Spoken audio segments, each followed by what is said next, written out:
From the email, right? Hi, welcome to Book or Treat Speed Dating with the Renegades of Middle Grade. I am Angie Talley, the Children's Department Manager for the Country Bookshop in Southern Pines, North Carolina, and we are your host bookshop for this evening's event. The Country Bookshop is in downtown Southern Pines and is a 69-year-old independent bookstore with books for both kids and adults. We're open every day of the week and love hosting author events and events with our friends like tonight's. Thank you also to Kimberly, who's our tech guru and making all of this work behind the scenes. The Renegades of Middle Grade started out as a group of writer friends, and as new friends have been introduced to the others, they're now 32 members of the group. They love writing books for young readers and think that if you like any one of their books, odds are that you're going to like the others. Tonight's event is a sampling of Renegades authors, and we're all in for a treat. Joining us tonight are Max Brallier, Calonita, Erin Soderberg Downing, Christina Diaz Gonzalez, Supriya Kelkar, Hena Khan, Janae Marks, Lisa McMann, BEth McMullen, Sarah Mlynowski, James Ponti, and Alicia D. Williams. As I said, I'm Angie. I'm from the Country Bookshop in Southern Pines, North Carolina. And now I would like to introduce you to our MC for the evening, Erin Soderberg Downing. Today is Erin's book birthday, so happy birthday, Erin. And it is our greatest pleasure to welcome you, to hear your stories, and to maybe find out a few things we didn't know about some of our favorite authors. Welcome. Thank you so much for hosting us again. This is our third book tasting that we have done as Renegades. If you missed the previous two, you can actually find them on their YouTube page. So it's the Country Bookshop. We're going to post tons of links so you can find stuff. But I'm going to do a super quick introduction and just tell you that we are all here to hopefully give you some fun behind the scenes scoop about our new and upcoming books. Some of them you will have heard about before, some you won't, because it is my book birthday. I'm wearing this and it's Halloween and we called this book or treat. I have this witchy hat on to get us in the mood. But the person who founded the Renegades of Middle Grade is the person who seems to know everyone in the children's literature community, and that is James Ponti, which is why James has been invited to kick things off tonight and talk about his book first. So go for it, James. If I had great hair like Erin, I would never wear a hat. I have no hair, so anyway. So it's so nice to be here today. I want to give a shout out to the Country Bookshop, which is one of the most amazing bookstores in this country. I've been to so many, and it's just, if you ever are in Southern Pines and you get a chance to go there, it's such a great store. We've all signed the table and it's really neat.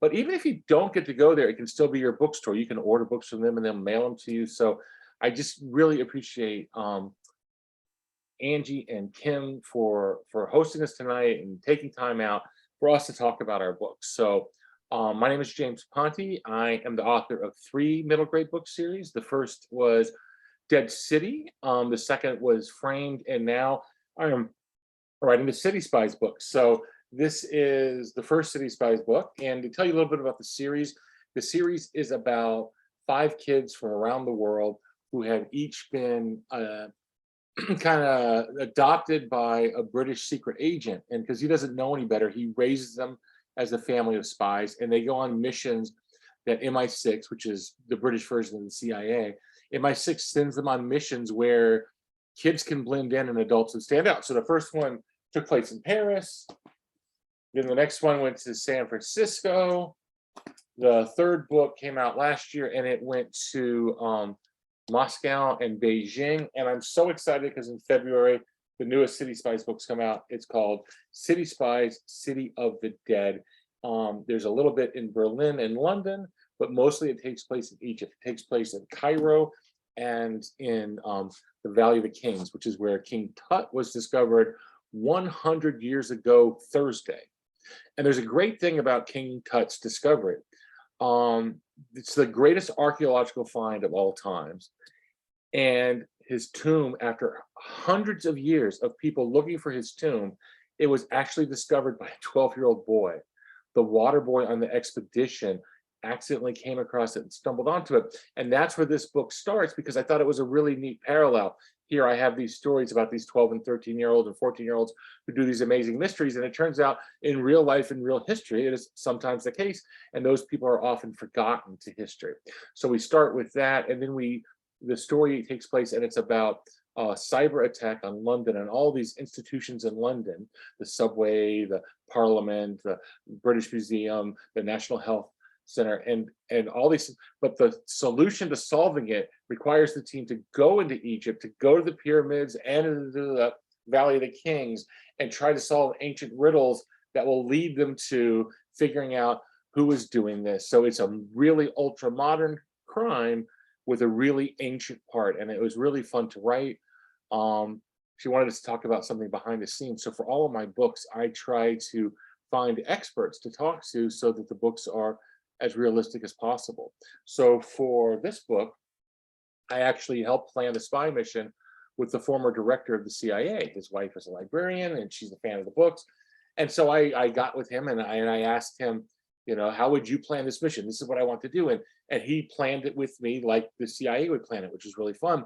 For the new book, I tracked down the leading Egyptologist in the country. And I asked her, you know, I want to know, what's it smell like inside King Tut's tomb? What's it look like in the castles and in the pyramids? And it was a really amazing conversation. And it's such a fun part of this job that I get to do that kind of research. So I really love my job. I really love that I get to write these stories. And I really love that I get to be friends with some of the nicest, most interesting, funniest people that you will ever meet. Coming up next, I'm going to hand it off to a writer who I adore. And because sometimes she is a little, I don't know, she doesn't toot her own horn enough. I just want to make sure you know Janae Marks is an awesome, unbelievable writer, and her books are incredible. And she doesn't need pyramids because they're just amazing as they are. And so here, handing it off to the wonderful Janae. Janae, tell us about your next book. I can't wait to hear about it. Thank you, James. Hi, everybody. I'm really excited to be here. Thank you, Erin, for kind of putting this together, and happy book birthday again. And also, of course, thank you to the Country Bookshop. So the book that I'm here to talk about is On Air with Zoe Washington, which, if you are familiar with my debut novel, From the Desk of Zoe Washington, you'll know that this is the sequel. So I'll just quickly share a little bit about this one, so as not to spoil the sequel, in case you haven't read the first one. So basically, if you're not familiar with this book, it tells the story of 12-year-old Zoe, who is really into baking. She really wants to become a professional pastry chef when she grows up. And but on her 12th birthday, she unexpectedly receives a letter from her father, who she's actually never met because he's been in prison her whole life. And so she decides to write back to him, and in getting to know him through these back and forth letters, she ends up finding out something pretty surprising, which is that he might actually be innocent of his crime. And so the rest of this book is about her trying to figure out the truth about what happened to him. And without spoiling what sort of happens at the end of the first book, just know that if you've read the first one, this is basically a continuation. It basically ends right where the first book leaves off. And if certain things that you'll find in this book that you also might have enjoyed in the first book are more of Zoe and Marcus, her father, who's been incarcerated in the first book, more of their relationship and how they're developing now.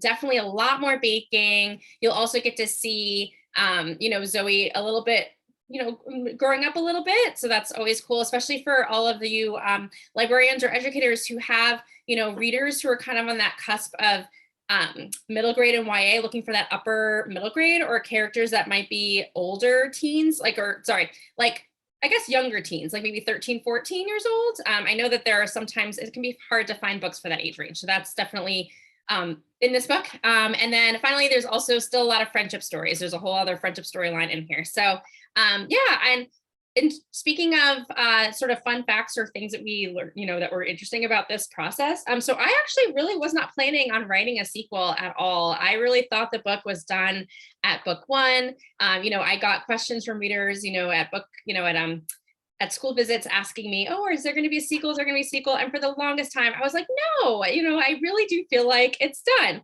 But, after getting asked so many times, that kind of got me thinking about writing a sequel and eventually got me to writing it. So one fun fact is you'll see if you get the book, it's kind of hard to see because I feel like it's bright, but I actually dedicate the book to all of my amazing readers who asked for Zoe's story, because again, if it wasn't for you, I honestly would not have even thought to write this book. So I'm just really grateful for all of the Zoe fans out there. And I really hope you'll enjoy seeing her again. And this comes out on Valentine's Day. So that's easy to remember. Yeah, Valentine's Day, treat yourself to a book on Valentine's Day. Yeah, and I actually don't know who's next. So I'm gonna pass it back to Erin.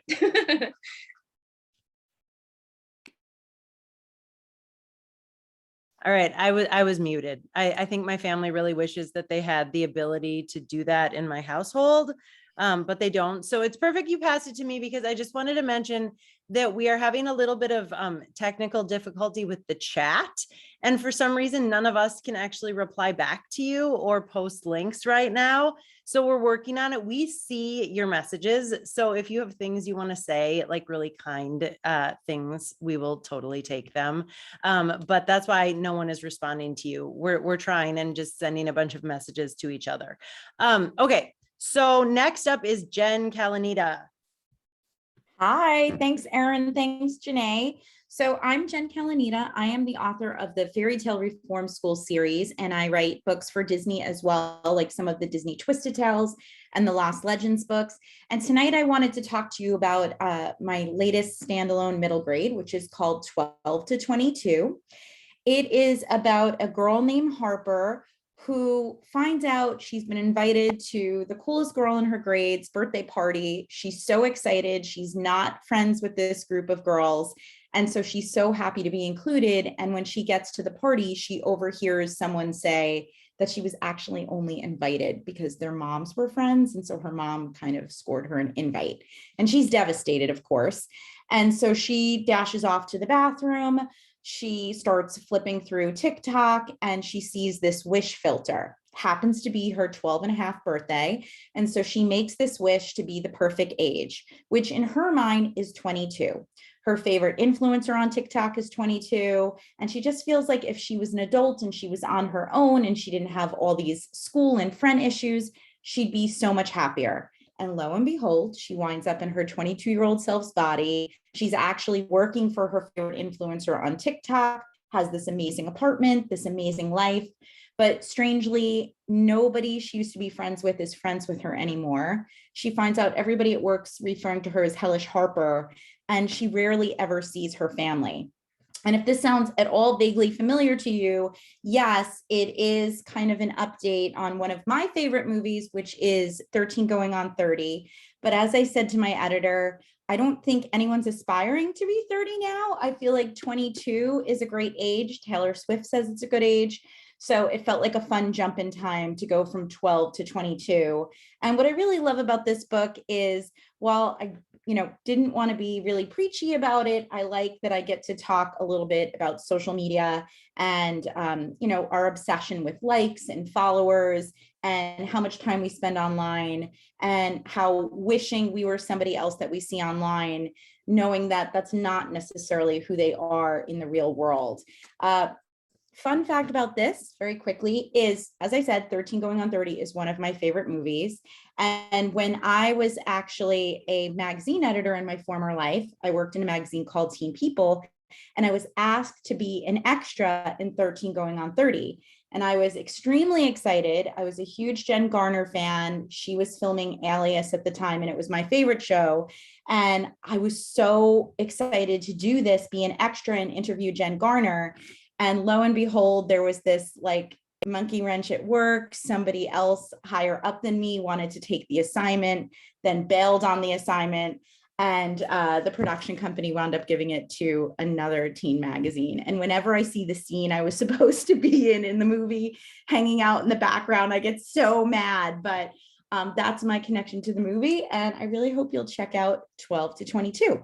I'm going to pass it over to our Erin Soderberg Downing, who helped put this all together, whose book birthday, as you heard, is today, Controlled Burn. And I'm going to pass it over to her. Oh my God, thank you so much. Okay, So I'm really excited about all of the books that people are talking about. Part of the best part about being a renegade is actually getting to hear these behind the scenes stories without having to dig and find them. But I'm really excited to be sharing Controlled Burn, which looks really snazzy right now. So this book came out today, but it is a story that I've been waiting to tell for 20 years since I started writing books. And I'll tell you super quick what it's about. And then I'm going to share a story behind the story that's actually included in the back matter of the book. I put some back matter in there because a lot of this story was inspired by stuff that happened in real life. So it's a story of a girl named Maya, whose sister is very badly burned in a house fire. And Maya ends up pulling her out, and by many is considered a hero. But the secret that Maya is sort of harboring deep down is that she may have been the one who started the fire in the first place. So she's possibly the person who almost killed her baby sister. So while her sister is sent to the hospital to heal, and they work on trying to figure out, are they going to rebuild their house? Are they going to move? She gets sent to live with her grandparents way up in northern Minnesota, where she has a chance to do some healing of her own. So I was born in Minnesota, raised in Minnesota. I'm sure no one can tell from my accent. It's absolutely not present anymore, unless you ask anyone who's not from Minnesota. But my hero growing up was my grandpa Howard. So he was a forest ranger, and he actually worked in a fire tower, keeping watch for forest fires. And one day he was coming home from work out in the forest, and he came upon a deer that had been hit by a car. And wanting to make sure no one else got hurt or, hit the deer, he stopped and pulled the deer off the side of the road. Also wanted to make sure that it was in fact dead. And when he did that, he realized that yes, the deer was dead, but it had a baby inside its belly. And the baby was still alive. So my grandpa used his hunting knife, and he essentially performed a cesarean section on this dead deer, and pulled it out, and then raised it on a bottle alongside the dogs in his yard until it was well enough to get sent off to an animal, like a natural animal preserve. So this picture was on my grandparents' wall while I was growing up, and I've always been really fascinated by it, along with all kinds of other stories about my grandpa. And he's the kind of guy who used to take me back into the woods and try to teach me how to work a compass. And I wasn't really a nature kid, but my grandpa's like, you can totally do this. You're capable of anything. And as I've gotten older, I've realized that nature is the place that I really turn to heal. And when I'm having a hard time in life, the woods is where I go to make myself feel better. And it's one of the places that sort of helped me get through the COVID years. So this book is really about nature and its healing power. But the really fun part is that my grandpa Howard is actually the grandpa in the book. So I totally wrote him into the story. It's a much more gruff version of my grandpa. But the best part of writing this story is that I got to spend time in my grandparents' house. I can still smell it. What it would smell like when I would walk in the front door. I remember all these little anecdotes about my grandpa, like the time I was sure that I had broken my big toe, and he suggested we just cut it off because no one is going to give you a cast for a broken toe. So all these little things that I was able to take from my own real life and put them into this character that I really just, fell back in love with. So that's the story behind that. One little last fact, the reason that there's some forest fire in this story is my mom actually fought forest fires when I was a teenager. And it's one of the things that I was always most afraid of, was seeing my mom ship off and go to these scary large forest fires. So this book also has a lot of fears and anxieties and figuring out how to deal with those things, stuff that it's taken me, 20 years to sort through myself. So I hope people get a chance to read this book. It's totally the book of my heart.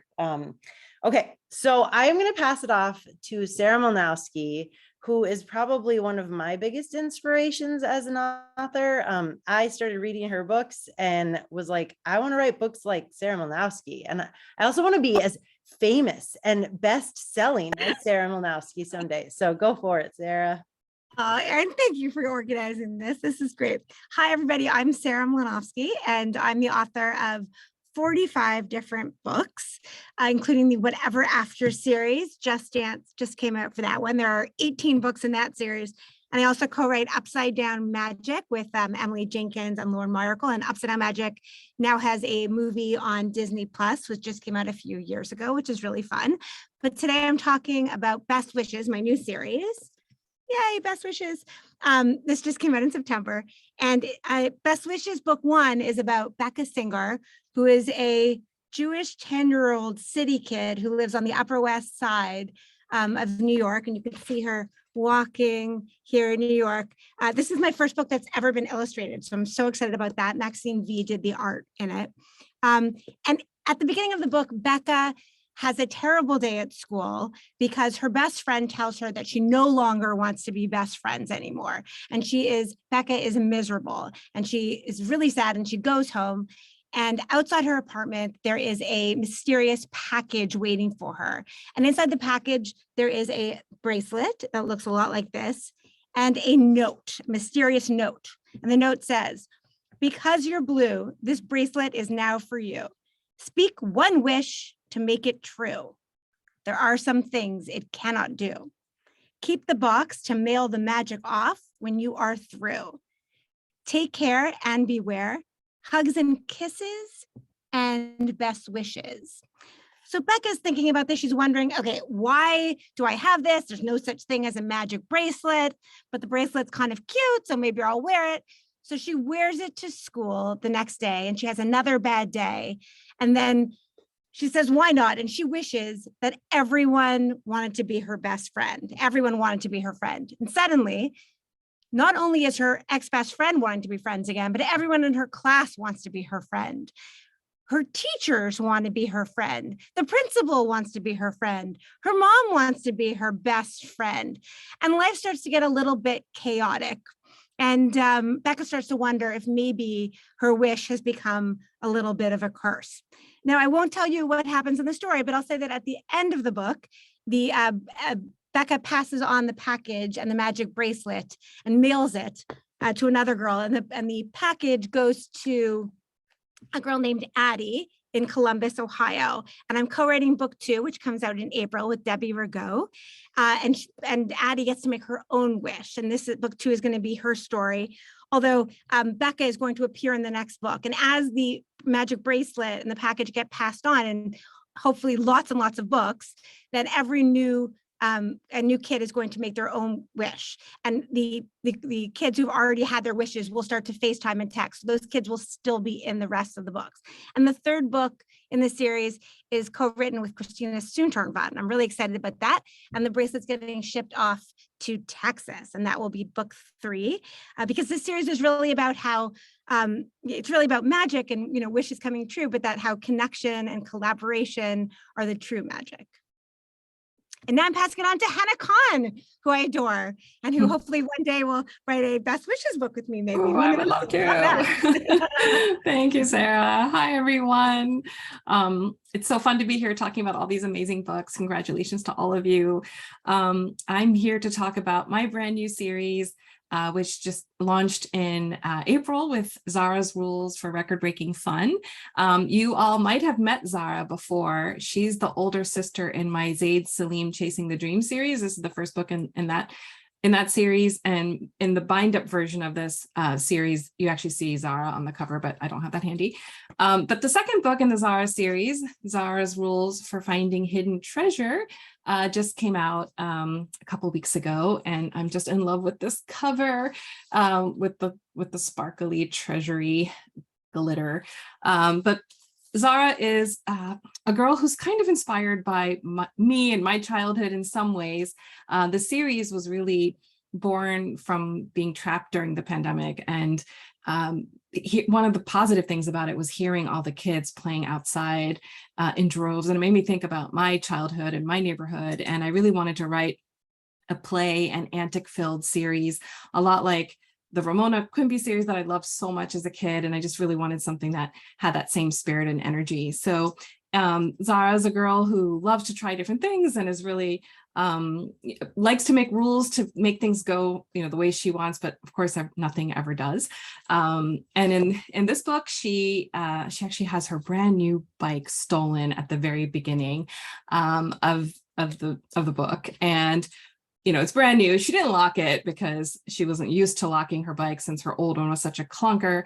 It gets stolen and she has to earn the money for a new bike. Her parents tell her they're not just going to get her another bike. So that starts Zara on a bunch of adventures and what becomes a wagon-based business. And here you see her with her wagon.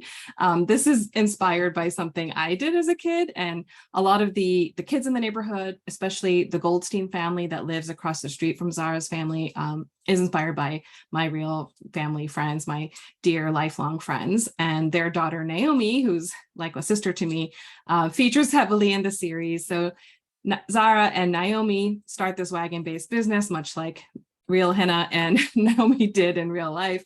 And it didn't go so well for us or for Zara. But one of the things that the business sort of evolves into is a traveling garage sale of sorts. And that was largely inspired by my experience growing up of having parents who really struggled to part with anything. And so we had a room in our house that we affectionately called the junk room, but it was a storage room, but it became a real big junk room.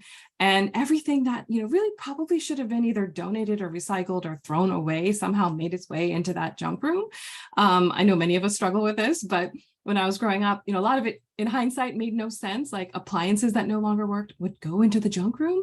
And so Zara discovers this amazing room in her grandmother's house and thinks, score, I've got all this stuff to sell at my roaming garage sale. But it's really hard for grandma to part with her things, just like it is for many of us. And it's sort of a lesson in what we treasure and why, and the idea of trash versus treasure, and how to really decide what we value the most in life and what really matters. And so that's something that Zara's grandmother has to grapple with, her mother has to reconcile.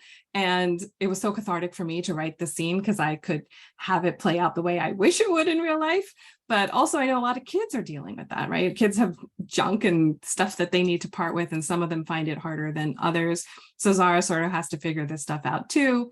It's a book I really, really love because it was fun to write, and Marie Kondo has an appearance. There's a bar mitzvah and a 40th anniversary party, and just a lot of fun, loving experiences, and hopefully some good laughs along the way. So I hope you'll enjoy the Zara series. And I'm going to turn it over to the amazing BEth McMullen, who I'm very excited to hear from. So thank you, everyone. Thank you. Thank you for having me. Congrats, Erin, on your new book. I can't wait to read it. It sounds amazing. I live in a state where things are on fire all the time, so it feels like it will be very of the moment for me to read. So today I want to talk about my latest series called Secret of the Storm. This is a book about a girl and a cat and a dragon and the remarkable power of our animal companions to heal us and make us better and make us stronger and bring us through tough times. This story takes place in a made-up town in the Northern California coast, so right on the coast. And I based it on a town that I've been to up there that is a little bit magical because there you have the Grand Pacific Ocean right there and these enormous stretches of beach.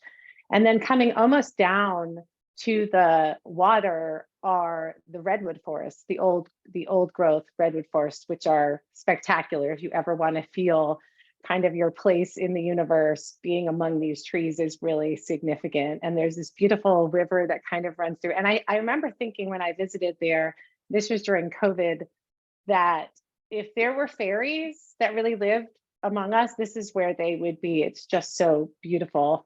So this story takes place in a town there. The main character is Cassie. Cassie has recently suddenly lost her father. Her mother has not been able to cope, and she has really just checked out. So Cassie really feels alone in her life. Her best friend has moved on. They're in junior high now, and the best friend has moved on to other friends who she likes better. This seems to be a theme, actually, as I've been listening to everybody. I feel like the best friends kind of parting ways is showing up a lot. I don't know what that means, but it's interesting. So Cassie's friend is, moved on to other things, and she's feeling really lonely and just not quite sure how to navigate the path ahead of her. And she ends up one day finding a kitten in a dumpster, an abandoned kitten. And she finds this kitten with a boy from her class who she doesn't like, who's kind of annoying and talks all the time and whatever, but they end up becoming friends. And this kitten opens the doors to many, many adventures. At the base of all of my books, I would love to write things that are deep and profound, but I always come back to the fun and the escapism. I want to create a story that takes you somewhere else, gets you out of your moment. And that's really what this is about, with dragons and another world that we are portaled into. And Cass, along the way, begins to heal herself with the love of this cat and this dragon and her new friend. I loved writing this book. I am an animal fan. I love my furry companions. This book, I knew I had to write a cat book. When I was in 9th grade, I was at a park with some friends and I found this kitten, and I had had another cat, and that cat had died, and my father had said, no more cats. We're not having more cats. So I found this kitten, and I tucked this kitten in a hoodie just like this, and I zipped it up, and I just took him home. And I was trying to get in the house because I knew if I could get in the house, my dad would never make me get rid of the cat, that the cat had to get into the house. So I have the cat, and the cat is like, I have her tucked way down, and I see my father, and I'm walking in like this, and he's like, how are you? What's going on? And I'm like, oh, hi, Dad. And the cat literally like jumps out of my hoodie, like just jumps to my father, who like catches the cat. It's this totally absurd moment. And then of course he let me catch the cat. So I've had a lifelong, I need to have them around me. I feel like they give me joy and inspiration, and that peace that only our animal friends can give us. So this was the first one in this series. The second one comes out in, oh my goodness, March of next year. Just, my years are all running together. And that one, I hope you will check out this series, because the ending of the second book, I kind of wrote it and then I thought, no way, I'm never going to be allowed to get away with this. But I got away with it, and I hope you check it out. So thank you again. I'm going to pass the baton here to the fabulous and amazing Alicia Williams. What a great introduction. Fabulous and amazing. I'll take it. Hi, everyone. I am the author of Genesis Begins Again. And I wrote 2 picture books, Jump at the Sun, The True Life Tale of an Unstoppable Story Catcher, Zora Neale Hurston, and another bad woman, fierce woman, Shirley Chisholm, Dared, the story of the first Black Congresswoman.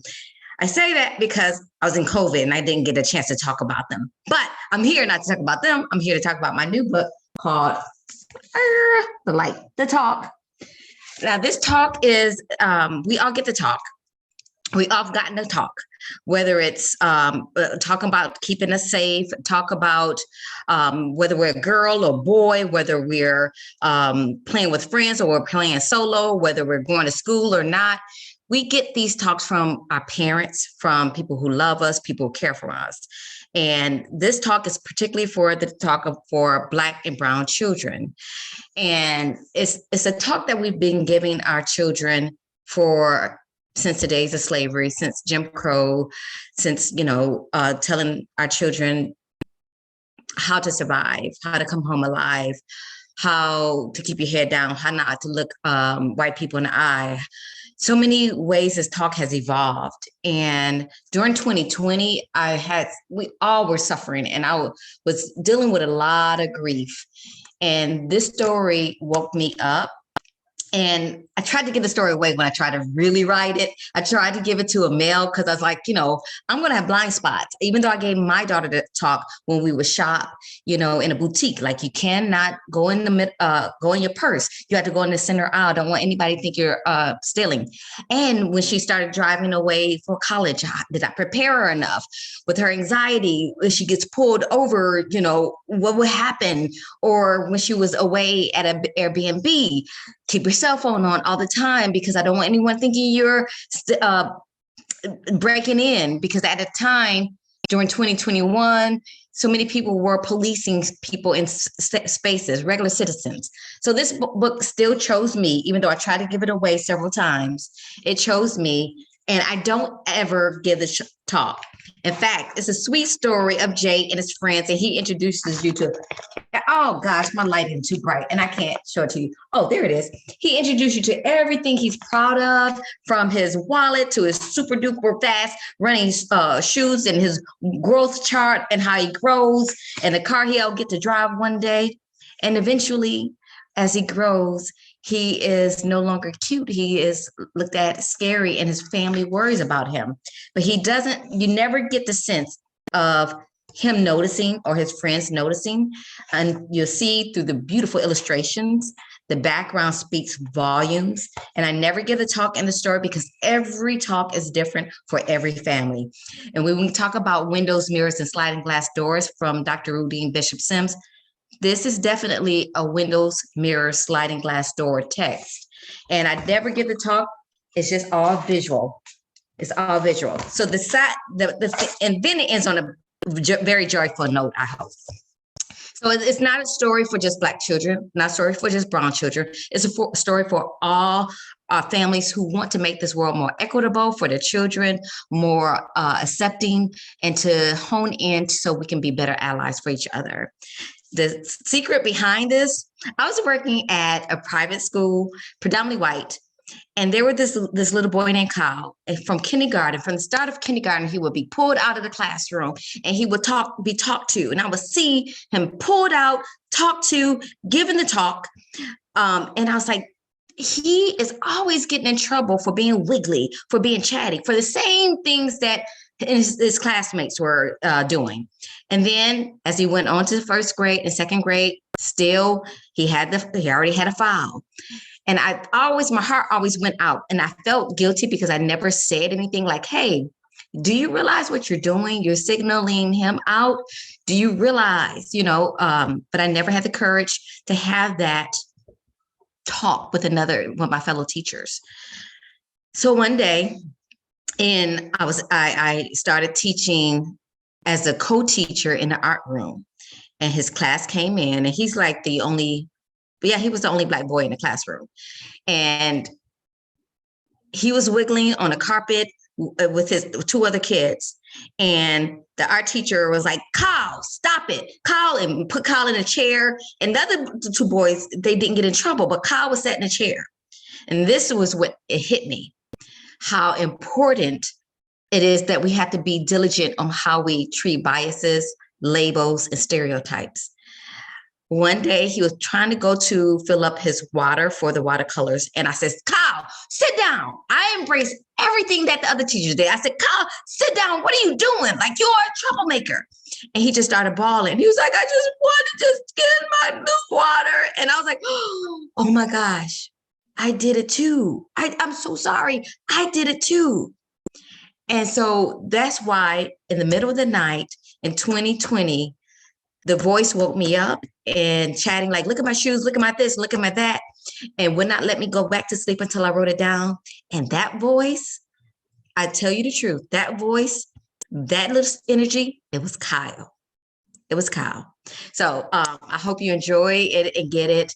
And because I write about these topics, and I do want to write joyous stuff, but I also want to bring on the next person who is bold and fearless as well. Supriya Kelkar, Supriya Kel. I forgot the pronunciation. Me and Supriya were on a feminist panel way back in the day. And so when I say bold and fierce, she goes there. Oh, thank you, Alicia. Your book sounds so powerful and so incredible, and I cannot wait to read it. Thank you to Erin and happy book birthday. And thank you to the Country Bookshop. I, like Alicia, do not have a middle grade book out right now, but I do have 2 picture books that came out in the past few weeks. So I illustrated this one, My Diwali Light, written by Rakhi Mirchandani, which came out in September. And today I'm going to talk to you about my latest book, Brown is Beautiful, which I probably don't need to hold up because it's right here kind of obnoxiously in our faces. I like it. So Brown is Beautiful is the story of a young girl who goes for a walk in the woods with her grandparents and recognizes all the beautiful things around her in nature that remind her of herself. This is a book that is meant to empower kids to recognize the beauty within them and around them, and recognize that in their classmates as well and in their friends. I wrote this book because when I was growing up, I just remember hearing negative things about brown. I remember it being described as boring for hair color and eye color in the books I would read. I never remember seeing it ever as a skin color in any book I read as a kid in school. It was always something to describe something dirty like mud, and it wasn't ever talked about as beautiful. And I myself as a kid never used the color brown in my crayons. I would use it to draw dogs and trees and houses, but never people. I never drew anyone who looked like myself when I was growing up because I didn't think anyone who looked like me could be the star of a book. So I really wanted to write something that would inspire kids and grown-ups to see that beauty around them and within them. And it's a very short book, so I don't have a lot to say about it, but I thought I'd show you some of the art. It is illustrated by a first-time illustrator, a debut illustrator named Noor Sophie, and she is an animator, and this book really feels like I'm reading a Pixar movie. It is just so gorgeous, and she has really elevated the color brown to what I think it deserves. So I hope you'll read it, and I am going to pass it along now to the incredible Christina Diaz Gonzalez, who I actually got to meet this summer after forever. So here you go, Christina. Hi, Supriya. Thank you so much. First of all, happy book birthday, Erin. Thank you to the Country Bookshop, to James, Ponti for starting the Renegades, to everybody watching. So lots and lots of thank yous. We are still having issues apparently responding to you in chat, but just know that we are seeing your messages. We see all your wonderful comments, and thank you so much for being supporters of all our books. I want to first mention Concealed because today is sort of a book birthday. It officially came out in paperback today. Then I had my most recent book, The Bluest Sky, which is historical fiction. And a month before that, I was a busy girl. I have my book Invisible, which is the book I'm talking about today. It's a graphic novel, illustrations done by Gabriella Epstein. Give you a little sneak peek there. It's the story of 5 very different kids. And if you've seen the movie The Breakfast Club, I was inspired by that movie because it's 5 kids who really only see each other's differences, where you have the one that's the brain, the athlete, the tough kid, the loner, and the rich kid.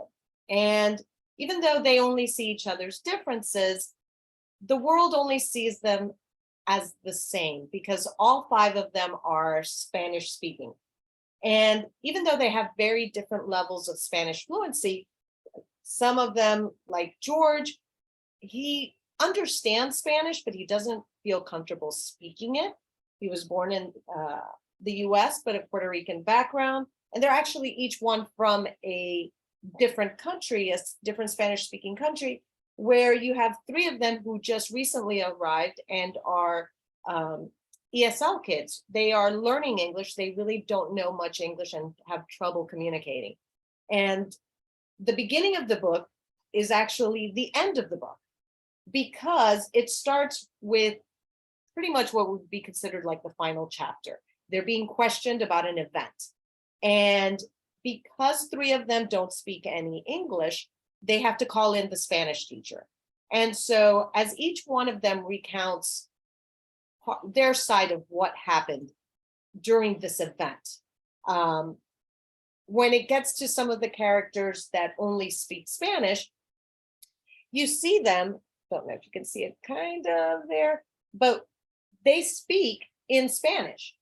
But then there's a dotted bubble right above it with the English translation, because that would be the Spanish teacher who was in the room translating for the person who's questioning them. And as the story evolves, you find out what this event, why they're being questioned, are they in trouble, what's going to happen to them. And by the end, the hope is that the 5 of them start to see their commonality, and the world and the reader perhaps now sees their individuality. And most of the book is almost, I would say maybe 80% is bilingual. And I really wanted to kind of have this be a bilingual, and in some cases, what I like to consider it as a trilingual book, because there is so much Spanish in it. You could read it cover to cover in English. If you don't speak English, there's so much Spanish in it that you can read it. And then the art itself is a third language that supports the other two languages and gives you a little bit of behind the scenes. And I really wanted to highlight bilingual kids learning English, because I see them in almost every school I go to, regardless of where it is, if it's out in the Midwest, in a rural area, in a big city. There are kids who, for the most part, are learning English. And little behind the scenes, I was one of those kids at one point. Even though I was born in the US, my parents had made the decision of teaching me Spanish first. They wanted to make sure that I would be fully bilingual. And so they taught me Spanish first at home. And I didn't really learn to speak English until I started school. And even though I was very young, I still to this day remember that teacher who just made me feel safe, even though she couldn't understand me, I couldn't understand her for such a long, maybe not for such a long time, but for what seemed to a young girl to be almost eternal, not being able to communicate. I still remember being seen and being safe and feeling that even though she couldn't understand me, that she was making every effort.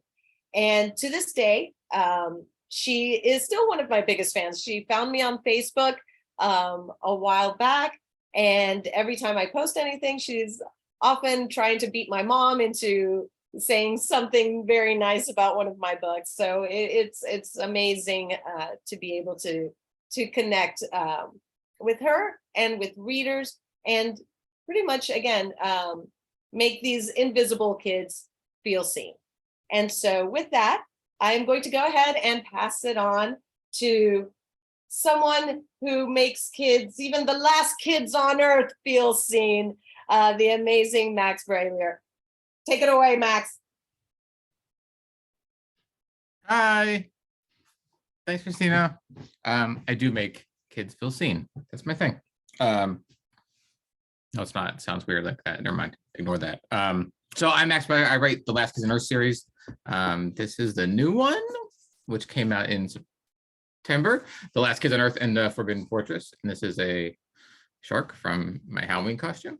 And this one is, this is book 8. It says book 8 in the side, but it's actually book, it's confusing. It's actually book 11 because there are 3 books. There's a 5.5 and a 7.5 and another and a half one. So we made it as confusing as possible. So this is actually book 11, but it's book 8. And this is like I wanted to write a big like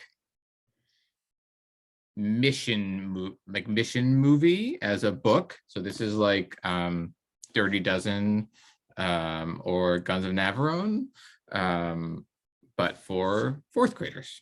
And that's what this one is. And I'm going to talk about, and it's also the longest one ever by like 8 pages. I'm going to talk about also, I have a new, like the first ever Last Kids on Earth spin-off series coming out. And it was going to be coming out in February, but we moved it to April because there was some reason, I forget what it was. But it wasn't because I was late, because that's never the reason, I swear. And it's called The Last Comics on Earth. And while everyone was talking, I was listening really, really wonderfully, and also printing out the cover and the back cover and taping it to another copy of a different book, so that I could sort of hold up the book with my shark hand, which actually smells really gross because I wore it trick-or-treating and I ate a cheesesteak and it has dried cheese on its fangs. So the last comics on Earth is very different than the last Kids on Earth, despite the title, which is a little bit similar. So it's about the four main characters in Last Kids: Jack, June, Quentin, Dirk. Yes, I am the first author reference to Guns of Navarone in the Middle Grade book chat, but not the last, because after that book, everyone's ripping off the Guns of Navarone. So the main characters in Last Kids are down at their local comic book store during the end of the world, like during the setting of the series. They discover they're reading a comic book series called Z-Man, which is their favorite series. And they get to the last, there's a big cliffhanger at the end of the latest issue, and they realize that there are no more issues in their favorite comic book series, and no one else is writing any issues because the world has ended. So they have stuck with this big cliffhanger. They don't know how it ends, and they're never able to figure out how it ends. So they decide to continue writing the series themselves and sort of take over the duties of writing, writing this comic book series Z-Man. And then the first thing they do is they kill off their favorite superhero and replace him with themselves. So they create like goofy comic book superhero versions of themselves. So Jack is Boy Lightning, whose superpower is that he sort of thinks too much, and he has like all these ideas, but he can never focus on one. So lightning, the like Boy Lightning part is like a brainstorm, lightning brainstorm. And then June is Moonstar, who is a galactic superhero, and Quint is Doc Baker, who is like a like Inspector Gadget type character. There's a part where he says someone insults Inspector Gadget, and he says, "Hey, Inspector Gadget is a inspiration and hero to humans fused with robots everywhere," which is true. And Dirk is the savage loner, likes to do everything alone because he's a big loner, but he thinks it's a loner, and so he does everything alone. And then on the back of the book, which I just printed out, it very clearly makes clear the concept of the book. It says, check it out, we made our own graphic novel. We wrote and drew it ourselves. What a fun and unique premise. This thing is stuffed with jokes and action and cool looking heroes. And then Dirk is saying, are those giant letters going to fall on my head? And so I'm really excited about it. The art style is very different, so it's sort of done to look like it's been written and drawn by the kids, a little bit better, but like still looks like that in a way. And the colors like really almost like neon electric. And I'm really excited about it. And I got to write it with a friend of mine. So I never co-written a book before. And this is the first time I've gotten to do that. And that was really, really fun. Despite the fact Sarah Mlynowski has asked me many times to co-write books with her, and I always say no. So I've had the opportunity many, many times via Sarah, but this time I got to actually do it with a different friend. So that's it for me. And I'm kicking it over to, I think, Lisa. Lisa, did you go yet? Are you last? I think it's me. Okay. Bye. Thanks so much. This is so cool to be here with all of you. And I'm in the glamorous location of my sister's basement in Michigan. I'm on doing a little book tour here. This book, The Forgotten Five, Map of Flames, just came out in paperback today. And it's also a Barnes and Noble monthly pick, which was really cool to know.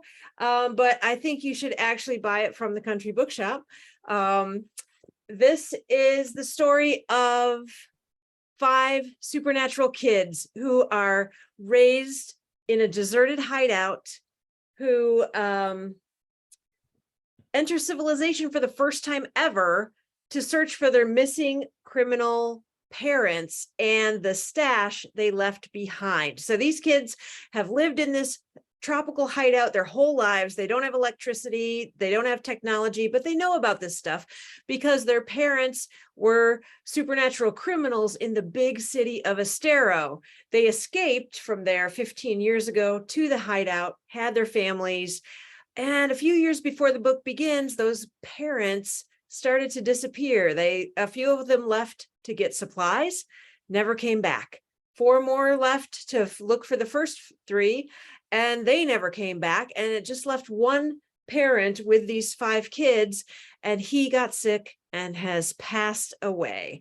And that's when the book begins, just after the funeral. And these 5 kids have decided they're going to stay here forever in this secret hideout because they know it's dangerous to go to Estero, where their parents are from, because those people in Estero are very much against supernatural people living among them. So they could be in grave danger. They could get arrested for being supernatural. So they plan to stay here forever. But Birdie, on the front cover here in the middle, it's her father who just passed away, and she starts to go through his things. And she finds a note from her father, and it says, "I want you to go to Estero, find your mother, and give her this map." And Birdie sees that there's a rolled up scroll in her father's crate, and she opens it up and it bursts into flames. And when the flames die down, she sees that her father has created a map to Estero. And on that map, there's a spot marked where the secret hidden stash is that these criminal parents left behind 15 years before. So this is the story. The first book out in paperback today is the story, sort of the origin story of these 5 supernatural criminals. I call it like The Incredibles meets Spy Kids. My publisher sometimes refers to it as like an Ocean's 11 kind of story with supernatural people. And book 2 comes out in 1 week from today, and it's called The Invisible Spy. I don't actually have a copy of it yet. The Invisible Spy has a new character on the cover, and you'll meet her at the end of book 1. Her name is Lada, and she is someone who lives in Estero, who is 13 years old, like many of the kids in this story. She at the age of 4 days old, was dropped off at a foster home and doesn't know anything about her past. When she was 1 or 2, she was diagnosed with cerebral palsy and needs to use crutches and a wheelchair to be mobile. At the age of 10, she discovered that she's a supernatural person too. She has a teleportation ability, but she doesn't really like to use it because whenever she wants to go somewhere, she likes to go with people, not just arrive there and wait for everyone else to show up. But she meets someone called the librarian at the library when she's researching supernatural people, trying to be covert about it because it's against the law to be supernatural in Estero. She goes to the library and meets the librarian, who is also a supernatural person in disguise. And they decide they want to right the wrongs of Estero and stop the oppression of supernatural people. So book 2 comes out next Tuesday, and I'm so excited about it. The little behind the scenes there is a very dear friend of mine has cerebral palsy. I met her when she was about 13. When I was a bookseller, I was a young bookseller, but I was the manager, and she was about 13, and she would come in every week to get different books. And by the time she was 16, she applied to work at the store, and I hired her, and we worked together for a number of years. And when I decided I really wanted to have a character with a disability, I thought of her immediately and thought she would make such a great sensitivity reader for me. And I approached her with the idea, and she said, of course, yes. So that's where the inspiration for Lada, the character with cerebral palsy, comes from. So that's a little bit about this new series. Very exciting. Book 3 is coming out June 6th. And I'm already working on book 4. I don't know how many books in the series there will be, but I'm hoping for like 7, maybe. I like a good 7-book series. Over to you, Erin. I actually feel like we rehearsed this because we came in at like exactly an hour. Okay, will you do me a favor, Country Bookshop, and will you put us all back on screen? I saw somebody at the beginning I think, who didn't really want to look at just my face at the beginning. So we can all be seen and people can like take a picture or whatever. So everyone just make sure you look really good.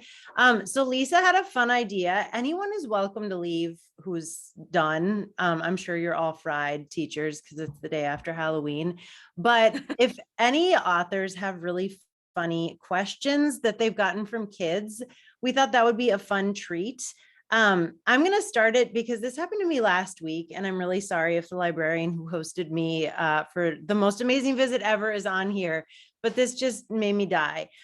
So I was at a school visit and I had stayed to do a parent presentation, and I was walking out afterward, and this nice dad comes up and he's like, "So you look about ready to head out on maternity leave then, huh?" And I was like, "No." And I had just finished talking about, my 16-year-old, my 15-year-old, how I just turned 46. And I was thinking I looked pretty spiffy that day. And he's like, "Oh, so are you not quite that far along yet?" And I will just I don't look pregnant. Maybe I'm like a little bit like, I don't know. I have like a COVID bot a little bit, but I'm not 9 months pregnant. And the funny thing is, this is actually the third time that's happened to me. So I've had 2 kids ask me if I'm pregnant as well, and I haven't been pregnant for 15 years. So it's kind of starting to rub. I don't know. Anybody else got a good one? I get asked that a lot. I get asked that a lot too. It's awkward, right? Yeah. Yeah. I had a kid last week. It's not as much as that, as difficult to hear, but she said it was a kindergartner, and I had seen my face, on bulletin boards, like welcoming me. So clearly they had my headshot, and she raised her hand, and her question during the Q&A was, "You don't look like we thought you were going to look." And I was like, "Do I look older?" And she was like, "Mm-hmm." And I was like, "Maybe a few pounds heavier." And I was like, "Mm-hmm." So I feel you, Erin. Lisa, I feel like you had to have one because you're the one who suggested this. There's got to be a good one. Okay, I have 2, but they're really short. So the one I just thought of because of your story, one time I was just finishing up with a presentation at a school, and a kid came running up to me, and he grabbed my arm, and he just kind of went up and down my arm, and he said, "Your skin is so squishy," which I thought was awesome. And I'm like, I'm really happy to have squishy skin. But the one I was thinking about telling was this wonderful 4th grade girl in the front row of a huge auditorium. I was doing an event and went to Q&A at the end, and she raised her hand, and I pointed to her, and she said, "What is your full and complete net worth?" And I felt so bad because I laughed a little bit because it was so far out there. I was just not expecting it. And then I said, "Oh, my lawyer said not to answer that question." And she nodded like she really appreciated that answer. Like, "Mm-hmm, good. Yeah." So that's my funny story. Well, the other thing you can do, guys, if you don't have a funny story, is I happen to know that Christina is actually hiding laundry right out of sight. So a few people before everyone got on was sharing like what we don't see behind their Zoom screen. So if anybody wants to fess up and Way to show call what me we're not out with seeing. my sock pile right here. And yeah, I'll give you something else I have. This is not like just for like Beyonce fan thing going on. God. It's because my AC broke. And so I have my upstairs AC broke. And so this is where my office is. So I have a tiny little portable handheld fan just keeping me alive while I'm here. I have another like cringy, funny question from a kid. Okay. So I was doing a school visit where, there were a bunch of kids. I think these are 4th graders. And at the end, so, my first book is about, a girl whose father is incarcerated. And then the second book, A Soft Place to Land, is about a girl who has to move. And, you learn in the book that it's partially because her dad lost his job. And so this person asked, "Do you have issues with your own dad, given that both dads in your book are going through these, or having these terrible things happen to them?" And I was like, do I? Like, I was like, it was like one of those like cringy, like, I don't think so. But it like definitely got me thinking about this afterwards. Like, why have I been picking on the dad in that sense? So it got me thinking, and I feel like going forward, I'm gonna be picking on the mom, or having the mom be the one who's in the more troubling situation. But yeah, that's one example of like how kids can really be very astute and really, yeah, they you can't really, they're really thinking about stuff. So yeah, it was just shocking. I didn't know how to answer that question. Well, I'm always shocked how every child always asks, how old are you, in front of them and everything. And the teachers are always horrified at this question. And then I can't even pretend like, give some answer and not say, because I wrote my first book when I was like in my 20s. And so the publisher, Harlequin, at the time, wanted everyone to know that I was 23 when I wrote this book. And, and that was over 20 years ago. And so my birthday is all over the internet now. So if anyone is writing and you happen to be quite young when you write, don't be excited and share that information, because it will come back to haunt you and stay on the internet forever. I'm old, and I let people know I'm old, but I did school visits with Stuart Gibbs, and Stuart Gibbs is more protective of his age than anyone I have ever met in my life. I mean, I'm like, so yeah, he won't give it up. I start my Q&A by saying, FYI, I'm 46. Someone always asks, so let me just put that out there. And they're always stumped, but it's like, then I don't have to answer the question. Erin, are you concerned about having a baby at that age? Is that it's a little late. I always get asked how much I weigh. How much do you weigh, and how old you are, and how much money do you make? Wow. And I did an event last week with an adult audience, and I said to them, I'm so excited to get to the Q&A, because I don't think you guys are going to ask me how much I weigh, how old I am, and how much money I make. And of course, the first person thought she was really funny. She's like, how much do you weigh? California. She's writing in California. So that's yeah. I'm not telling. I did have a kid. This is my favorite question of all time. I still am not totally sure what he meant. This was a 5th grader. And he asked me if how the kids, my favorite part about kid audiences is that they just, like, it's just stream of consciousness. They ask you whatever is in their head. And this kid asked me if I could feel my skeleton. And I was like, the skeleton that's inside my body. And he was like, yeah. And I was like, yes. Next question. I don't know. He was having some sort of existential crisis or something, but I kept my cool. I didn't laugh. And I was so happy he didn't ask me how much I weighed. So I was there. Any other thoughts? Otherwise, James is wrapping us up tonight. But anybody got anything else to add? I get asked if I know Dave Pilkey all the time. Anyone else? Sometimes I had a good question at an event last week. This kid raises his hand, and the teacher says, remember, it's a question. He's like, yeah, it's a question. It's a question. She's like, okay, Andre, what's your question? And Andre says, my grandma is an author too. Yeah. And the author's like, cool. Yeah. And the teacher said, Andre, question now. Remember, who, what, where, when, why. And so he raised his hand and she's like, okay, Andre, what's your question? He said, did you know my grandma was an author too?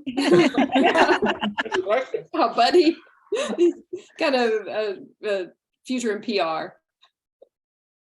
I'm tempted to make Max show us his hair, since Sarah showed us his hair. Oh, let's see the hair, Max. Yeah, pull off that hat. And then we'll give it to James. Sorry, there's your secret. It just that it's a little bit long. It's fun. It's great hair. Yeah. I showered and then I fell asleep. I do often. I have this is how much hair Stu had when he was my age. That was before we started writing though. Now he's 74. So I just wanted to say one thing at the end. You know, we did such an amazing group of people to be part of, and I'm so honored that these are some of my friends and colleagues, and they truly are friends. This is not just one of the things that struck me during the conversation is I hear about these great books and such a diversity of books. I'm writing Poppy Entertainment, and Alicia's writing this like really important picture book, and Christina has this amazing graphic novel, and on and on. And it goes through all of that. And Sarah's got 175 books that she's written so far. And I know other than E-Train, we have E-Train here. Hello, everyone say hi to E-Train because we haven't been able to respond to him during, I know this is probably mostly adults and teachers and like that, which is great. But one thing I'd love for you to pass on to the kids, because there's a thing that I know about the other 11 people on here, and that is how hard this is. I have had conversations with everyone on the screen where we're frustrated about, oh, there's a problem with my book, or oh, I don't know if anyone's going to buy books during COVID, or oh, all these things. And it sounds like we're not griping. It's just we really care about what we get to do. And I know sometimes if you're in a library or if you're at a bookstore, you just see the finished books come out. And let me just say that these are just 11 of the most resilient, wonderful, delightful, giving, loving people that you'll ever come across. And Christina this year has had just as one, I see her smiling face, and she's had like 70 books come out this year. She's had like this amazing collection of books come out there, and Supriya has too, where we've had like 3 or 4 different types of books, a picture book and a graphic novel and a this and a that. I also know there were years where she's like, I remember when she started writing Invisible, we were talking about it. It is a long process, and sometimes you just feel like you are in the desert, and and it's so great and it's so energizing to hear about these great stories, but none of it would be possible out stores like Country Bookshop, because to be honest, our books find their way into kids' hands 2 ways: an educator or a bookseller. And I have been there and I have seen Angie, except for Max's books just jump off the shelf, but I've seen Angie hand sell these people's books that are up here. And actually I've seen her hand sell Max's book, and there's this great little stand at the store with the Last Kids on Earth thing. And we really appreciate it because we care about this, and we live in a time when books are under attack and schools are under attack and all these things. I don't even want to get into that, but we feel like we get to do this great thing, which is we get to have conversations with kids to hopefully make them laugh, make them think, make them cry sometimes. And it's only possible because of booksellers and teachers. So thank you all so much. And to the other 11 up here, thank you for being my friend and colleague. It is an honor to know you all. All right.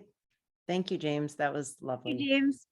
Thank you. That was beautiful. All right, thank you. And thanks everyone for joining us. We'll send out a link to the recording for you to share. Thanks, Bye. everyone. Thanks, Erin. Thanks, Bye. everyone.